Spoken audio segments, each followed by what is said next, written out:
கடந்த 2 நாள் கோயம்புத்தூரே அதிர்து இல்ல.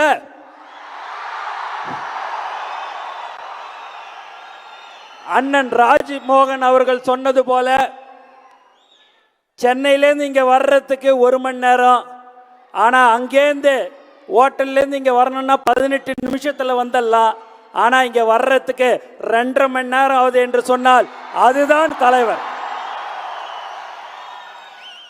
எல்லாம் உணர்வுபூர்வமாக இங்கே நீங்கள் இத்தனை பேர் 8500 பேர் வந்திருக்கிறீர்கள் என்று சொன்னால் தளபதி மேல் வைத்திருக்கிற பாசத்தின் காரணமாக, அன்பின் காரணமாக நீங்கள் இங்கே வந்திருக்கிறீர்கள்.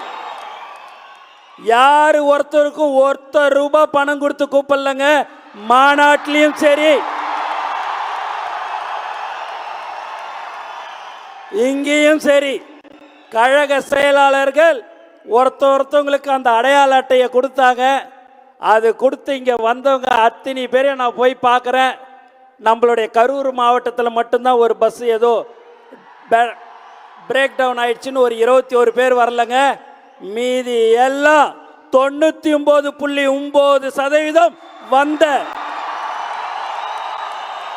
கழக தொண்டர்கள் என்று சொன்னால் அதுதான் தமிழக வெற்றி கழகம் என்பது இந்த நேரத்தில் தெரிவிச்சுக்கிறோம். நம்மளுடைய இலக்கு 2026. அந்த 2026 அடுத்த வருடம் இதே மாதம் கண்டிப்பாக தலைவர் அவர்கள் முதல்வராக அமர்வார் என்பதை இந்த நேரத்தில் தெரிவித்துக் கொள்கிறேன். செய்திகளை உடனுக்குடன் தெரிந்து கொள்ள கீழ்கண்ட கேபிள் மற்றும் டிடிஎச் நெட்வொர்க்குகளில் எம்நாடு செய்தி தொலைக்காட்சியை காணுங்கள். பாதகம் செய்பவரை கண்டால் நாம் பயம் கொள்ளலாகாது பாப்பா. மோதி மிதித்து விடு பாப்பா, அவர் முகத்தில் உமிழ்ந்து விடு பாப்பா. அண்மை செய்திகளை உடனுக்குடன் தெரிந்து கொள்ள இணைந்திருங்கள் எம்நாடு தொலைக்காட்சியுடன்.